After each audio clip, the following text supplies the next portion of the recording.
좀 아까 말씀하신 어린아이가 사회 구성원이 되는데 본인이 가진 다양한 잠재력을 사회에 기여할 수 있는 어떤 능력으로 키워나가는 그 과정.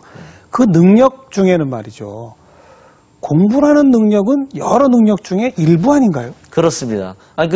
저도 제가 모든 논의의 출발인데 잘 말씀하셨는데 저는 이제 기존의 국영수라든가 이런 교과과정 중심의 이것을 통해서 제가 이런 표현을 씁니다. 이론적 인간을 만들어내는 것 같다. 저는 삼원적 인간을 만들어야 된다. 그러니까 기존에 우리가 이제 지성, 지라고 표현하는 게 있고요. 예술, 문화, 체, 지혜체. 저는 삼원적 인간을 좀 만들어야 되는 게 아닌가 하는 생각이 들어요. 근데 지금은 이론적 인간을 만들고 있는 거죠. 지만 강조한다. 예, 지만. 그것도 국영수 중심의 지만 만들어내고 공부 중에서도 입시 공부만. 예. 그래서 이제 이게 저는 문제인 것 같아요. 바로 이런 말하자면 교육 철학의 전환 위해서 우리가 교육 변화를 좀 만들어 가야 되지 않을까 하는 생각이 들어요. 그리고 가만히 또 생각해 보면 우리가 사는 게 또 뭐냐, 또 좋은 삶이 뭐냐는 걸 한번 생각해 볼 것 같아요. 그러니까 저는 우리 애들이 정말 공부도 해야죠. 당연히 공부도 하고 또 우리 세대는 문화나 음악이나 미술이나 이런 것들을 충분히 향유하지 못했잖아요. 그런 것들을 충분히 발현하고 악기 하나씩은 하고 요즘은 휴대폰 가지고도 다 할 수 있어요. 그렇죠. 세계 인류 피아니스트의 곡을 금방금방 들을 수 있고요. 그러니까 그런 것들을 향유할 수 있고 자기가 그걸 또 표현할 수 있고 그 다음에 몸이 건강해야 됩니다. 우리가 다양한 스포츠 활동을 하고 1인 1기 정도는 하고 이런 생활체육도 이어지고 건강하게 살고 이거 아니겠어요? 제 식으로 표현하면 교육이 이렇게 커다랗게 있다면 그중에 일부가 공부이고 공부 중에 아주 일부가 입시 공부인데 맞습니다. 저는 그렇게 규정을 하는데 우리나라 교육 그러면 전부 입시 공부만 생각을 한단 말이에요. 네, 그렇죠. 자, 그러니까 이게 제 식으로 얘기를 하면 3, 40년 전에 만 6, 70년대 우리의 말하자면 초기 근대화 과정, 산업화 과정에서는 이게 필요했을 수도 있어요. 왜냐하면은 우리가 서양이 뒤떨어진 게 이 지식, 서양이 이미 달성한 높은 지식이나 기술이나 이런 것들을 충분히 우리가 자력으로 성취하지 못했기 때문에 식민지가 되고 뒤떨어졌다. 따라잡아야 된다. 그렇죠. 빨리빨리. 또 따라잡자면 지하 자원도 없고 인적 자원밖에 없다. 그렇죠. 아이들 닥달해서라도 공부시키는 수밖에 없다. 그렇죠. 그거죠. 그러니까 그게 그 당시에는 또 일리가 있었다고 봐요. 또 그리고 세계가 인정을 해요. 바로 그런 풍부한 노동력, 유능한 노동력, 교육 이것이 현재의 한국 경제의 고도 성장을 가능하게 했다. 그게까지 맞잖아요. 맞죠. 근데 이제 이걸 달성한 거예요. 달성한 상태에서 이제 전환이 되어야 되는데 이게 이제 옛날 방식으로 교육이 이루어지고 입시 경쟁이 이루어지는 거예요. 근데 옛날에는 똑같은 말하자면 옛날에도 사실 인류고등학교가 있었고 인류대학이 있었잖아요. 물론이죠. 그 경쟁도 나름 치열했어요. 굉장히 치열했죠. 그런데 이제 문제는 지금은 더 어렵고 파괴적인 결과가 나왔는 게 뭐냐면 우리가 잘 살게 됐어요. 그러니까 이 잘 살게 된 경제력을 우리 애들도 얼마나 귀하게 여깁니까? 그러다 보니까 이제 애들의 교육에 몰빵을 하는 거죠. 그러다 보니까 이제 옛날보다도 교육이 훨씬 더 치열하고 파괴적이고 말하자면 거의 미친 경쟁 수준의 과일 경쟁을 넘은 미친 경쟁 수준의 경쟁과 입시가 이루어지고 있는 거죠. 그러니까 이제 전환점이 왔다고 봅니다. 그런 표현하신 조금 과격한 표현이지만 거의 미친 경쟁 수준의 그런 경쟁을 해치고 다니느라고 우리 아이들은 사실은 초등학교 그 단계 이전부터 행복을 잃습니다. 그렇죠. 자유시간도 별로 없고 그렇습니다. 뛰어놀지도 못하게 하고 그러면서 부모들은 그 아이들도 과외비 학원비 되느라고 또 행복을 잃어요. 안 그렇습니까? 그렇죠. 심지어는 가정주부 하시던 분들이 어디 가서 식당 일을 하시고 이런다는 거 아니겠습니까? 그렇게 해서 치열하게 경쟁을 해가지고 좁은 문을 뚫고 몇몇은 좀 좋은 대학에 가지만 대다수는 사실 또 그냥 대학을 가요. 옛날에는 똑같이 그 정도 노력을 했으면 좋은 직장이 기다리고 있죠. 제 말이 그 말입니다. 그런데 근데 이제는 않죠. 대학 나왔다 그러면 직장이 있습니까? 예. 근데 어렵게 직장에 들어가고 보면 직장에서 뭐라 그러느냐. 도대체 뭘 배워서 왔는지 모르겠다 그럽니다. 예, 예. 자, 그럼 이게 온 국민이 일치단결해서 낭비하는 거 아닙니까? 그렇습니다. 그러니까 학생도 부모도 다 낭비하는 거 아니에요? 예. 그러니까 한 사회에 존재하는 자원이 생산적으로 쓰여야 우리 한국 경제도 지속되는 겁니다. 그렇죠, 그렇죠. 근데 이 수조 원의 사교육 시장이라는 데 투자가 되고 있는 건 이건 이제 경제 자체로도 왜곡이 되는 점이 있는 거죠. 그리고 이제 지금 말씀하신 것처럼 우리가 말하자면 인류대학 나와도 낭떠러지 같은 사회가 기다리고 4.5점 같은 사회가 기다리고 있는 거죠. 그러니까 이 험악한 사회가 기다리고 있어요.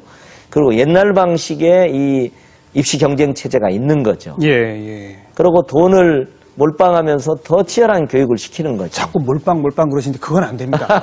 표현을 좀 순화시켜 주시고. 죄송합니다. 교육감님께서. 죄송합니다. 그래서 이렇게 막 정말 다 투자를 해가지고 하다 보니까 그래서 저는 개인적으로는 뭐 교육감의 권한은 아닌데 우리 사회의 이 격차, 예. 학벌, 학력, 직업, 그다음에 정규직이냐 비정규직냐에 따른 이 격차를 조금 줄여야 됩니다. 그런 것들이 없어져 가야 예, 교육도 사실 조금 바뀌긴 합니다. 약화시키고 예.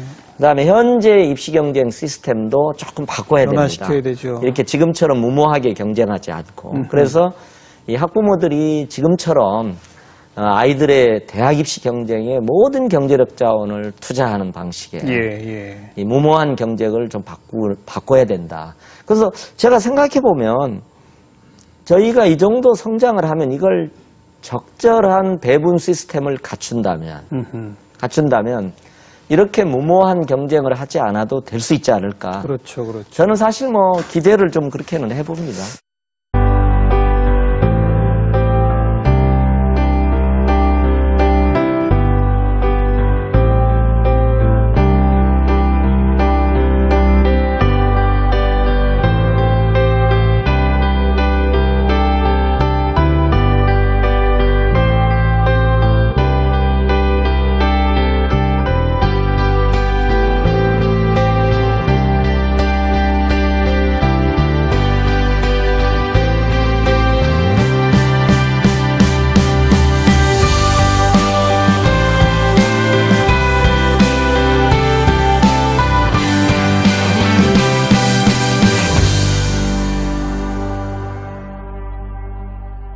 교육에 대한 그림이나 이론적으로 이렇게 규정할 수는 있지만 예. 당장 내 자식을 그렇게 가르칠 수 있느냐 이것도 다른 문제거든요. 제가 지금 뭐 거의 전부를 투자하는 그런 식의 치열한 경쟁의 배경에는 사실 지금 이 시대 학부모들의 어떤 의미에서는 절박함이 있는 겁니다. 맞습니다. 그분들은 전체 통계를 보면 그분들이 대학 못 가신 분들이 많아요. 예. 요즘은 거의 다 대학을 가지만 그렇죠. 한 뭐 80년대 말까지만 해도 대학 진학률이 한 30%밖에 안 됐었기 때문에 본인이 대학을 못 갔는데 주변을 보니 대학 간 친구들은 잘 살더라. 그렇죠. 그러니 내 자식만큼은 무조건 어떻게 해야 되겠다. 그런 절박함과 열망의 표출이 이 엄청난 경쟁을 만든 것일 수도 그렇죠. 있거든요. 그렇죠. 그럼 그분들한테 이제는 시대가 또 변했습니다. 예. 이제는 경제가 성장하기 위해서도 천편일률적인 공부 능력이 아니라 새로운 창조력이 필요합니다. 그렇습니다. 이걸 설득을 해야 되는데 맞습니다. 그 설득이 잘 안 된단 말이죠. 세상, 사회가 안 그러니까요. 예. 아니, 그러니까 저도 그 부모의 절박함이 있는 거죠. 그러니까 세상은 더 험하죠.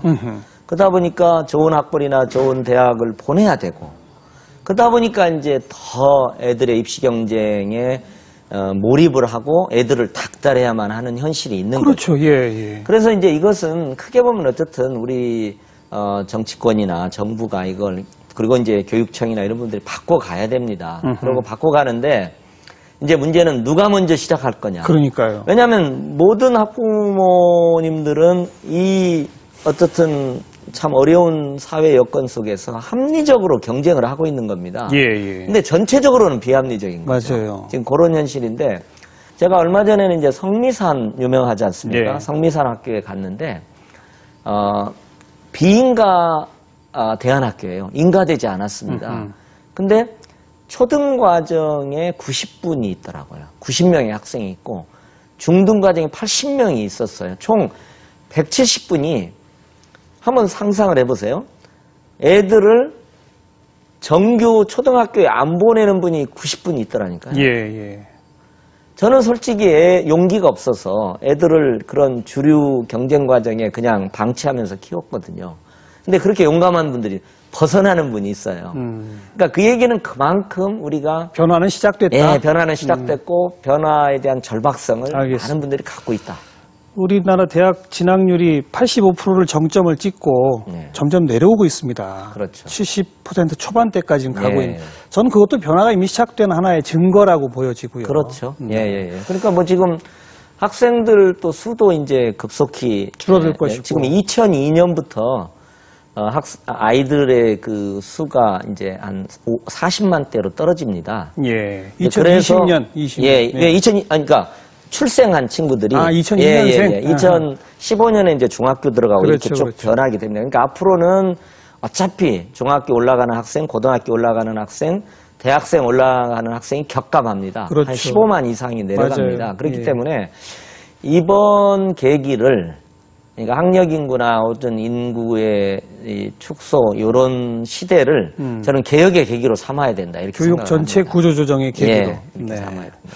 그냥 넘어가려고 그랬는데 본인 스스로가 살짝 얘기를 하셔서 본인은 용기가 없어서 아이들을 그냥 주류 경쟁 체제에 방치했다? 예. 솔직하게 말해보세요. 이른바 학원, 과외 이런 거 많이 시키셨나요? 안 시키셨나요?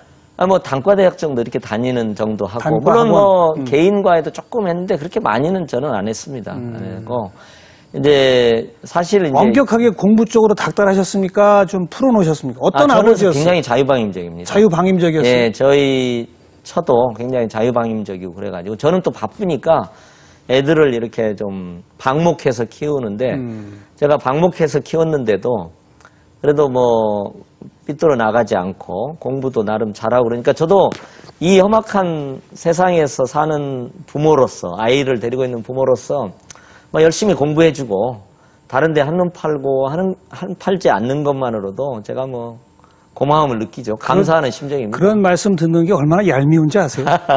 나는 우리 아이를 방목했는데 애는 공부를 잘했어. 근데요. 사실은 이 교수들은 되게 이제 교환 교수를 되게 가거든요. 예. 그러면 이제 저도 미국에도 가 있었고 캐나다에도 가 있었거든요. 근데 이제 되게 1년, 2년 이렇게 하면 영어를 잘하게 됩니다. 그래서 지금 현재 이것도 좀 불합리한 것이기도 합니다. 대학 입시 국영수 제도. 입시 예. 제도에서 영어 3분의 1을 먹고 들어가면 맞아요. 조금만 노력해서 국어, 수학을 이렇게 좀 잘하면은 공부를 잘하게 돼 있습니다. 예. 그래서 이제 그런 그래서 일각에서는 네. 아예 그 대학 입시에 영어 과목을 빼자. 예. 이건 영어 과목을 대학 입시의 중요 과목으로 두는 것은 예. 이 사회 기득권층의 재생산에 예. 아주 중요한 기제다. 예. 이게 비판하시는 분도 영어가 있어요. 지금 사실은 교육 불평등에 굉장히 중요한 그러니까요. 그 계기가 되고 있어서 사실은 뭐 영어 같은 경우는 자격증 제도 같은 걸 자격제도를 그러니까요. 도입하고 네. 그다음에 이제 저소득층이나 이렇게 어려운 부분들은 국가가 지원을 해서 그 자격을 따는데 어려움이 없도록 그러니까 일상 대화를 잘할 수 있는 예, 그런 교육 게 위주로 가자. 필요하고요. 뭐 이런 얘기도 예. 많이 있더라고요. 예. 그리고 네. 사실은 이제 우리 사회는 또 영어 과잉 사회이기도 합니다. 또 따져놓고. 근데 이제 이것도 뭐냐면 영어를 잘하면 여러 가지 가능성이 열리니까 생겨나는 문제이기도 하거든요. 예. 그래서 이제 이것도 사실 학문적으로도 이제 English divide라고 해서 이제 영어로 이제 이 사회적 격차. 계층이나 이런 것들이 벌어지게 되는 이런 중요한 현상들이 있기 때문에 이것도 사실 우리가 고민해봐야 될 지점입니다. 예. 네. 그래서 이제 뭐 돈이 있으신 분은 조기 유학이라든가 초등학교 때 1년 정도 외국에 보내서 그러니까요. 이렇게 하는 또 교수도 사실은 상류층이니까. 예, 그렇죠. 사실 교환 이게 교수가 일종의 하고 교환 교수의 특권이고 또 대기업에 있는 분들 해외 파견도 많이 예, 가죠. 예. 그런 기회들을 갖게 되면 저절로 아이들이 영어를 잘하고 예. 그게 그런 그 아이들의 면이 있어요. 미래를 결정하고 예, 부끄럽게도 뭐 저도 그런 의미에서는 이런 그런 체제의 수혜자인 셈이기도 하죠. 예. 근본적 고민이 필요한 대목 중에 하나다. 예. 그것도. 네. 교육이 무엇인가로 시작을 해서 우리 사회 현재 교육의 문제점까지 대충 이야기를 했습니다. 예. 근데 딱 얘기를 듣다 보니까 이거는 이제 서울시 교육감이 해결할 수 있는 문제가 아닌 게 너무 많아요. 맞습니다. 대학 입시 제도도 마찬가지죠. 예. 뭐 영어 문제 방금 한 것도 그렇죠. 더 나아가서 아까 말씀하신 학력이나 학벌에 의한 이 사회적 격차, 이거 서울시 교육감이 어떻게 못하죠? 그렇습니다. 사실 대통령도 어떻게 못하는 문제이긴 그렇습니다. 합니다. 예, 이게 그런 지금 어떤 고민입니다. 문제의식을 가지고 지금 이제 서울시 교육감의 자리에 오르셨어요. 예. 자, 그리고 일하실 수 있는 시간은 일단 4년 보장돼 있습니다. 예. 모르죠. 또 그 사이에 무슨 일이 있을지는 모르겠습니다만. 교육감으로서 그러면 그 교육의 이런 변화, 나는 임기 중에 난 그래도 최소한 이것은 해내야 되겠다. 네. 뭐 그런 어떤 결심이 있으실 거 아니겠습니까? 예. 어떤 거? 그러니까 사실은 이게 아마 세계에서 교사의 말하자면 레벨이 가장 높은 사회가 한국일 겁니다. 그렇지 않습니까? 지금 그 사대 들어가기가 말이죠. 교대 들어가기가 정말 의대 다음이잖아요. 그럼요. 예, 그러니까 이것은 어떤 면에서 긍정적, 그러니까 한국에는 최고의 교사가 있다는 겁니다.